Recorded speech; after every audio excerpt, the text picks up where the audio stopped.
अस्सलाम वालेकुम रहमतुल्लाहि व बरकातुहू। तो जी कैसे हैं आप सब लोग? अल्लाह पाक का शुक्र, मैं बिल्कुल ठीक ठाक। आप सबकी दुआओं से आप सब कैसे हैं कमेंट बॉक्स में ज़रूर बताइएगा। आप सब जहाँ कहीं भी हैं खैर खैरियत से रहें, कोई भी गम परेशानी बुरा वक्त आप तक ना पहुँच सके, आमीन सुम आमीन। तो जी फ्रेंड्स, पहले तो आप सबको शब बारात की रात बहुत बहुत मुबारक हो। और यहाँ पे मैं बना रही हूँ आज, समझ नहीं आ रहा था कि खाने में क्या बनाऊं, तो हस्बैंड कहते हैं सिंधी बिरयानी बना लो। तो मैंने उनको बोला कि यार सिंधी बिरयानी जो है अभी पीछे तो बनाई थी 4-5 दिन पहले, तो ऐसा करते हैं कि मैं आपको ना पुलाव टाइप जो है बिरयानी बना देती हूँ मसाले वाली, तो आप वो खा लेना। अच्छा, आप लोग भी कहते होंगे क्या यार रोज़ चावल। तो हाँ, ये सच है, वाकई मेरे घर में चावल बहुत बनते हैं। दोपहर में ये है कि हस्बैंड जब आते हैं जॉब से तो उनको मैं रोटी बना देती हूँ। रात को फिर वो कहते हैं कि तुम कुछ हल्का फुल्का बना दो। तो बस ऐसे ही रूटीन हमारी चल रही है। और यहाँ पे जो मैंने लहसुन अदरक की पेस्ट बनाई थी, बस मैं यहाँ पे वो ऐड करूँ। आप देखें 3 दिन हो गए हैं, कितना अच्छा कलर जो है इसका अभी तक वैसे का वैसे ही है, जैसे फ़्रेश हो। और आज मेरे हस्बैंड को ऑफ था, तो मैंने दोपहर में जो है बनाई है, मैंने ये बिरयानी बनाई थी। तो मैंने सोचा इसकी रेसिपी मैं आपके साथ शेयर कर दूं। और उसके बाद जो है हम रात को जाएंगे बाहर डिनर करने के लिए, क्योंकि मेरी बहन की है वेडिंग एनिवर्सरी। तो उसने जो है हमें इनवाइट किया था कि आओ बाहर गेट टुगेदर करते हैं। तो बस यहाँ पे मैं आपको साथ साथ रेसिपी बता देती हूँ, आप कभी इस स्टाइल से भी राइस बनाकर देखना। अच्छा, वैसे मैं मटर आलू वाले चावल बनाऊँ तो भी उसकी रेसिपी यही होती है, और बस फ़र्क ये है कि उसमें आलू मटर डाल दूँगी और इसमें जो है मैंने चिकन ऐड किया है। और जो मैंने इसके अंदर मसाला यूज़ किया है वो मैंने यूज़ किया है सिंधी बिरयानी मसाला जो है मैंने वो यूज़ किया है। और ये जो सूखा धनिया मैंने डाला है, ये वाली जो रेसिपी है, यानी कि जो सूखा धनिया जो है साबुत, ये मैंने अपनी खाला से सीखा है। वो जब हमारी तरफ आई थी तो उन्होंने जो है एक बिरयानी बनाई थी, तो उसके अंदर उन्होंने ये ऐड किया था। तो उन्होंने कहा था कि जो देगी बिरयानी होती है उसके अंदर सूखा धनिया साबुत ही डालते हैं और उसका एक अलग सा टेस्ट आता है, और वाकई एक अलग सा टेस्ट आता है। तो बस मैंने यहाँ पे ये ऐड किया। पहले मुझे लगा शायद मैंने ज़्यादा ऐड कर दिया, लेकिन बाद में कहाँ गया पता ही नहीं चला। तो बस सिंपल सी जो है मैं बिरयानी बना रही हूँ, रेसिपी आप साथ साथ देखते चलें। और अब बात कर लेते हैं आज के थंबनेल से। थंबनेल के हवाले से जो है बहुत से लोग मेरे से एक ही सवाल कर रहे हैं कि आपकी बहन का यूट्यूब चैनल है, आप हमें बताएं चैनल का नेम क्या है, आप छुपा क्यों रही हैं। तो अगर आपको शायद मेरी प्रीवियस वीडियोस देखें तो उसमें मैंने कहीं 1-2 दफ़ा मैंने ज़िक्र किया है कि मैं नहीं चाहती कि मेरे घर में मेरे अलावा कोई और व्लॉगर हो। अगर हो तो अपने तरीके से चले, ना मुझे रोक टोक हो ना मैं उसको रोक टोक करूं। और अगर कोई आ भी जाएगा तो मैं उसको फुल सपोर्ट करूंगी जितना मेरे से हो सकेगा। लेकिन मैं नहीं चाहती कि मेरे घर में अब कोई व्लॉगर बने, क्योंकि मुझे ये चीज़ पसंद नहीं है कि एक ही घर के इतने सारे अफराद उठकर व्लॉगर बन जाएं और फिर एक ही चीज़ सब मिलकर दिखाएं। लेकिन मेरी बहन इस चीज़ को बिल्कुल भी पसंद नहीं करती, व्लॉगिंग को, इन चीज़ों को उसको नहीं पसंद। वो थोड़ी सिंपल टाइप की है और वो अपने बच्चों में बहुत बिज़ी है, अपनी लाइफ में बहुत बिज़ी है, अपने ससुराल में होती है, वहाँ पे आना जाना, दावतों का सिलसिला, कभी नंद आ रही है, कभी जेठ आ रहे हैं, तो ये सिलसिला उनके घर में जो है चलता रहता है। तो व्लॉगिंग के वही बंदा कर सकता है जो वेला है, जिसको और कोई काम नहीं सिवाय व्लॉगिंग के। तो छोटे बच्चों के साथ बहुत मुश्किल हो जाता है। मैंने अपनी बहन को कहा कि तुम भी बना लो चैनल, कहती है नहीं मैं नहीं कर सकती, मुझे ये काम ही नहीं पसंद, मैं तो एक पिक्चर उतार कर उसकी एडिटिंग नहीं कर सकती। मैंने कहा चलो मैं तुम्हें सिखा देती हूँ, तुम करो। अभी पिछले दिनों जब मेरे इंटरव्यूज़ चल रहे थे तो बहुत से लोग ऐसे मुझे मिले, टिकटॉक से आए, स्नैक ऐप से आए, इंस्टा से आए, जिन्होंने मुझे पर्सनल मैसेजेस किए और कहा कि स्वीटी जी आपकी बातें सुनने के बाद जो है बहुत हिम्मत मिली है, बहुत हौसला मिला है और दिल कर रहा है कि हम चैनल बनाएं। तो मेरी बातें सुनने के बाद मेरी बहन भी कुछ मेरे से इम्प्रेस हुई, जिसको इन चीज़ों का बिल्कुल भी शौक़ नहीं था। उसने मुझे कहा कि मैं सोच रही हूँ कि मैं भी चैनल बनाऊँ। तो मैं यूँ हैरान रह गई कि क्या तुम और चैनल? कहती है हाँ मैं सोच रही हूँ, लेकिन मुझे तो कुछ भी नहीं आता करना। मेरे हस्बैंड ने कहा बनाओ, मैं आपको सपोर्ट करूँगा, मैं आपको बताऊँगा कैसे करना है। मैंने अपनी बहन को कहा कि देखो मैं तुम्हें शॉर्ट आउट नहीं दूँगी, तुम काम करो, 3 महीने डेली वीडियो अपलोड करो और उसके बाद मैं तुम्हारा नाम अपने चैनल पे लूँगी अगर मुझे लगेगा कि तुम डेली काम कर रही हो। अभी 2 बच्चों के साथ बहुत मुश्किल है मेरी बहन के लिए, लेकिन उसने मेरी बात का इतना असर लिया कि उसने इन 10 दिनों में कुछ 6-7 वीडियोज़ अपलोड कर दी हैं। और पहली वीडियो जो है वो मेरी बहन ने मेरे पास बैठकर ही बनाई। मैंने कहा अब ये बोलो, अब ऐसे करो, अब ये एडिटिंग, यानी कि उसको मैंने पूरा तरीका बताया काइनमास्टर यूज़ करने का। मेरी बहन के लिए काफ़ी मुश्किल था, वो काफ़ी पज़ल हो रही थी, काफ़ी परेशान हो रही थी कि ये तो बड़ा मुश्किल है, मैंने हामी तो भर ली है लेकिन मैं किस तरह से करूं। लेकिन उसको मैंने कहा कि बस तुमने बेसिक चीज़ें सीखनी हैं, तुमने सुबह उठते साथ ही वीडियोस बनानी है। पहला क्लिप 30 सेकंड से ज़्यादा का नहीं लेना, दूसरा क्लिप भी 30 सेकंड से ज़्यादा नहीं लेना। जितने ज़्यादा क्लिप बना सकोगी उतना ही अच्छा है, लेकिन कोशिश करना 30 सेकंड 40 सेकंड से ऊपर जाना ही ना, ताकि तुम्हें जब क्लिप ऐड करो काइनमास्टर में तो एडिटिंग में प्रॉब्लम ना हो। उसने मेरी इस बात को बहुत गौर से सुना और ऐसा ही है। मेरी वो बहन जो सिर्फ बच्चों में, घर के कामों में मसरूफ़ थी, उसने माशाल्लाह एक दिन में मेरे से एडिटिंग सीख ली। उसके बाद क्या हुआ कि माशाल्लाह मेरी बहन ने एक व्लॉग अपलोड किया और सिर्फ मेरी बहन के पास 2 सब्सक्राइबर्स थे, नया चैनल था उसका। एक मैं सब्सक्राइबर थी, एक मेरे हस्बैंड सब्सक्राइबर थे। वो व्लॉग अपलोड करने के बाद मेरी बहन को 3 दिन में मैंने कोई शॉर्ट आउट नहीं दिया, कहीं पे वो वीडियो शेयर नहीं की, ना मेरी बहन ने ना मैंने। और मेरी बहन के एक अल्फाज थे कि मैं चाहती हूँ कि अगर मेरा नाम हो तो कोई ये ना कहे स्वीटी जी की बहन, फ़लाँ की नंद, तो टिंगरे की ये, तो पिंगरे की ये। मैं अपने नाम से ही ऊपर जाना चाहती हूँ। मैंने कहा बहुत अच्छी बात की है तुमने, किसी के नाम से आगे आना, या तो ज़र्फ़ वाला कोई बंदा हो जो कल को ताने ना दे कि मैं सीढ़ी बनी इसकी ऊपर जाने की, या मैं ये बनी। तो बेहतर यही है कि तुम अपने नाम से काम करो, अपनी मेहनत से आगे आना। और मैं तमाम यूट्यूबर्स जो कि मेरे नज़दीकी फ्रेंड्स हैं, जो मुझे पर्सनल मैसेज करते हैं, मैं उनको भी यही मैसेज देती हूँ, शाउट आउट से दूर रहो।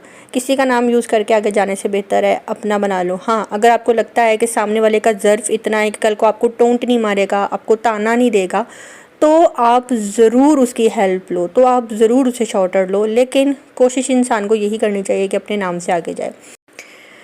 मेरे नाम के साथ जितने नाम जुड़ गए, जैसे लोग बोलते हैं तुम फ़लाँ के नाम से आगे गई, तुम उसके नाम से आगे गई, तो मेरी टेंशन ऐसी कोई भी नहीं थी कि मैं कभी किसी के नाम से यूट्यूब पे कामयाबी हासिल करती, क्योंकि मैं लोगों को भाषण देने वाली, मैं ख़ुद से ये काम कैसे कर सकती हूँ।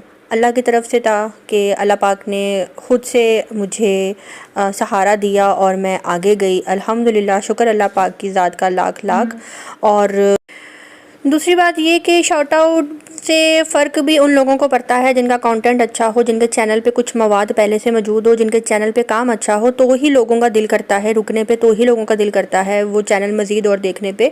और अगर ऐसे चैनल को शाउट आउट दिया जाए जिस पे कुछ भी ना हो, तो लोगों ने क्यों जाना है उसके पास देखने के लिए। आपका काम अच्छा होगा तो ही लोग आपके पास रुकेंगे ना। तो शाउट आउट देने वाले बंदे का तो काम बस इतना ही है ना कि उसने शाउट आउट दिया। तो मेरे साथ भी कुछ ऐसा ही हुआ। खैर, मैंने शाउट आउट तो आज तक कभी किसी से नहीं लिया। जो मेरे पुराने सब्सक्राइबर्स हैं उनको अच्छी तरह पता है, मैं देने वालों में से थी, लेने वालों में से नहीं थी। वो एक अलग बात है कि नाम जो है मेरे साथ जो लगे, जो हुआ अल्लाह की तरफ से था। खैर, मैं अल्लाह पाक का लाख लाख शुक्र अदा करती हूँ कि अल्लाह पाक मेरी नीयत और मेरी आदत से वाकिफ़ है कि मैं किस नीयत की हूँ, मैं किस आदत की हूँ, और उसका सिला जो है अल्लाह पाक ही देता है। और मैं आप सबको ये मैसेज दे रही हूँ कि आप सब भी इस बात से सबक सीखें। शाउट आउट जब भी लें, किसी ऐसे बंदे से लें, ऐसे ज़र्फ़ वाले बंदे से लें जो कल को आपको टोंट ना मारे टाइटल का, जो कल को आपको टोंट ना मारे थंबनेल का, कि मेरा टाइटल लगाकर, मेरा थंबनेल लगाकर। देखें, न्यूज़ चैनल्स अगर आप कभी देखते हैं ना, तो वहाँ पे भी ऐसा ही होता है कि हज़ारों चैनल्स वाले एक ही खबर दे रहे होते हैं, और एक ही इमरान खान की, नवाज़ शरीफ की, ज़रदारी की या मोदी की, सबकी पिक्चर लगाकर एक ही मैसेज दे रहे होते हैं। तो यूट्यूब भी जो है वो कुछ ऐसा ही प्लेटफॉर्म है कि सब एक ही खबर देते हैं, समटाइम एक ही थंबनेल जो है यूज़ करना पड़ जाता है।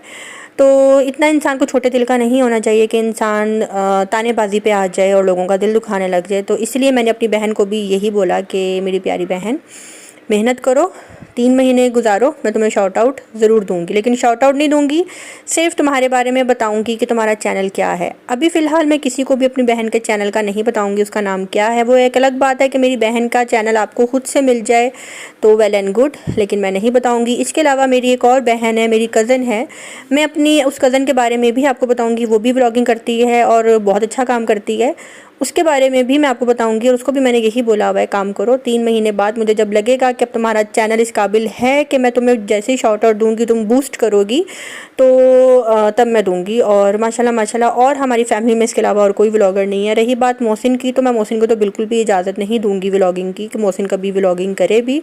बाकी शादी के बाद मोहसिन क्या करता है वो उनकी ज़ाती मर्ज़ी होगी, जो भी उनका होगा। लेकिन अभी फ़िलहाल मैं अपने भाई को सख्ती से मना किया हुआ है कि तुमने अभी व्लॉगिंग लाइन में नहीं आना, अपनी जॉब करो, अपना काम करो। मर्द के लिए यही काम बेहतर होता है, ये व्लॉगिंग शलॉगिंग वेले रहना ये मर्द के लिए बेहतर नहीं है।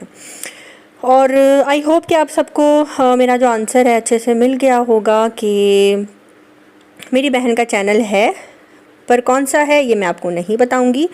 सबके साथ मैं इक्वल चलती हूँ, चाहे मेरे सब्सक्राइबर्स हों चाहे कोई भी हो। अभी मेरी बहन काम करे, अपने चैनल पे वीडियोस अपलोड करे, देन मैं उसके बारे में बताऊंगी आपको कि वो आगे काम कर भी सकती है कि नहीं कर सकती। तो जी बस यहाँ पे जो है मम्मा की तरफ मैं वापस आ गई थी। और बेला के बारे में मैं आपको बहुत एक अजीबोगरीब किस्म की बात बताऊंगी, जिसको सुनकर मेरे जितने भी पुराने सब्सक्राइबर्स हैं उनको दुख होगा। अभी जो है जब मैं घर आई थी तो मैं गई थी वॉक पे, क्योंकि मेरी जो फेस की मेडिसिन है वो हो गई थी ख़त्म, जो मैं क्यूटीवेट लगाती हूँ। और वो सिर्फ मैं इसलिए लगाती हूँ अपने लेज़र ट्रीटमेंट के लिए। और मैं अपने फेस के ऊपर कोई भी कोल्ड क्रीम वगैरह कुछ नहीं लगाती, क्योंकि मुझे कोल्ड क्रीम्स बिल्कुल भी अच्छी नहीं लगती। मैं क्यूटीवेट ही लगाती हूँ पिंपल्स के लिए, इसके लिए। और ये कोई कलर को फेयर करने के लिए क्रीम नहीं है, और इससे ये नहीं होगा कि आपका रंग गोरा होगा या ये होगा। और वैसे भी पता नहीं वो कौन से लोग होते हैं जो अपने रंग को लेकर इतना कॉम्प्लेक्स का शिकार होते हैं, जो लोगों को फिर तानेबाजी करते हैं कि तुम ये क्रीम लगाती हो, तुम कैप्सूल खाती हो, तुम ये करती हो, तुम वो करती हो। तो हैरत है मुझे ऐसे लोगों के ऊपर जो अपने कॉम्प्लेक्स को लेकर तानेबाजी पे आ जाते हैं। और मेरी वैसे भी आदत नहीं है। लोग तो पता नहीं क्या 12-12 15-15 क्रीमें मिक्स करके मुंह पे लगाते हैं, और उसके बावजूद कहते हैं हम तो कुछ नहीं लगाते। मुंह का जब सत्यानाश हो जाता है, दाने निकल आते हैं, फिटे मुंह हो जाता है, तो कह देते हैं पता नहीं हमारी स्किन नहीं ऐसी है। तो यहाँ पे जी मैं आई थी मेडिकल स्टोर पे। फ़र्स्ट टाइम अपनी सोसाइटी में जो है इस तरह से अकेली बाहर आई हूँ। रात का टाइम था, हस्बैंड ड्यूटी पे चले गए थे और मैं वॉक करते हुए आई हूँ। ये क्रीम लेनी थी मुझे। और ये जो क्रीम है ये है पिंपल्स के लिए, और छोटे छोटे जो आपके फेस के ऊपर दाने निकल आते हैं पित्तनुमा, उसके लिए है। और जो लेज़र करवाते हैं उनके लिए है। अगर आप अपर लिप भी अपनी करवा के आते हैं थ्रेड से, तो भी आप ये यूज़ कर सकते हैं। अच्छा, बेला के बारे में मैं आपको बता रही थी कि जिस दिन मेरे भाई के ससुराल वाले घर आए हुए थे, और उसके बाद जब मैं अपने घर गई हूँ तो हुआ कुछ यूँ कि पीछे से मम्मा की कॉल आई, मोहसिन की कॉल आती है। और मोहसिन बताता है कि बेला ऐसे घर से बाहर था और कुत्तों की भौंकने की आवाज़ें आ रही थी। हम जब बाहर गए हैं देखने के लिए तो पता लगा कि जो बेला है उसके इर्द गिर्द कुत्ते ही कुत्ते हैं, 7-8 कुत्ते थे। और दानियाल भागा है, दानियाल रोता हुआ गया, हाय मेरा बेला, हाय मेरा बेला। कुत्तों ने जो है बेला को मुंह में लिया हुआ था, किसी ने बेला की टांगों को पकड़ा हुआ था, किसी ने मुंह को पकड़ा हुआ था। और मेरा भाई सुबह 3:30 बजे का टाइम था रात का, चीखे मार के रोने लग गया, हाय मेरा बेला, हाय मेरा बेला। और मेरी मम्मा बग़ैर जूती के बाहर भागी, और मेरी मम्मा का दुपट्टा दानियाल ने जो है मम्मा से यूँ करके खींचा और कुत्तों को पत्थर मार के भगाया, और फिर बेला के ऊपर फेंक के बेला को उठा के घर के अंदर लाया। बेला बहुत ज़्यादा डर गया हुआ था, और बेला का वो आखिरी दिन था। अल्लाह पाक ने हमारे बेला को जो है दूसरी ज़िंदगी दी है। अल्लाह पाक का शुक्र है लाख लाख कि बेला बच गया, वरना वो कुत्ते जो हैं बेला को खा जाते। और मेरा जो छोटा भाई दानियाल है वो 2-3 दिन जो है सोया नहीं। बेला जो है जब घर आया काफ़ी ज़्यादा डर गया हुआ था। मम्मा ने जो है फिर सुबह उठी हैं मम्मा और भाई, उनको हॉस्पिटल लेकर गए हैं। वहाँ पे जब गए हैं तो डॉक्टर ने देखा कि शुक्र अल्लाह का बेला को सिर्फ टांग पे चोट आई हुई थी।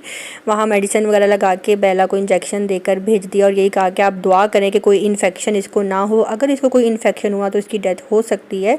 पानी पिएगा ज़्यादा से ज़्यादा, जितना हो सके ये पानी पिए। और अभी तक जो है हमारा बेला ठीक ठीक से नहीं बोल पा रहा था, लेकिन कल की बात है कि बेला ने जो है मम्मा के पास आके म्याऊं म्याऊं किया है और मेरी मम्मा की जान में जान आई है कि शुक्र अल्लाह पाक का कि हमारा बेला अब ठीक हो गया है। मुझे भी वो पहचान रहा है। मैं घर गई थी, उसको प्यार कर रही थी तो कुछ भी नहीं कह रहा था।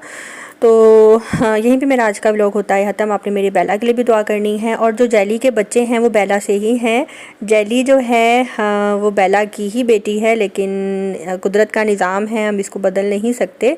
और अब जो है जेली अपने जो बेला है उसके बच्चों की मदर बनने वाली है। और देखते हैं कि बेला जेली को क्या होता है, वो इंशाल्लाह मैं आपको बहुत जल्द बताऊँगी। और अपनी दुआ में रखिएगा याद। हाँ, मिलते हैं बहुत जल्द नेक्स्ट व्लॉग के साथ। मेरा आज का व्लॉग अगर आपको अच्छा लगा हो तो कमेंट बॉक्स में ज़रूर बताइएगा। किसी को मेरी कोई भी बात बुरी लगी हो उसके लिए माजरत। तो चलिए जी फ्रेंड्स, अब मुझे दीजिए इजाज़त। मिलते हैं बहुत जल्द नेक्स्ट व्लॉग के साथ। अपनी दुआ में रखिएगा याद। अल्लाह हाफ़िज़।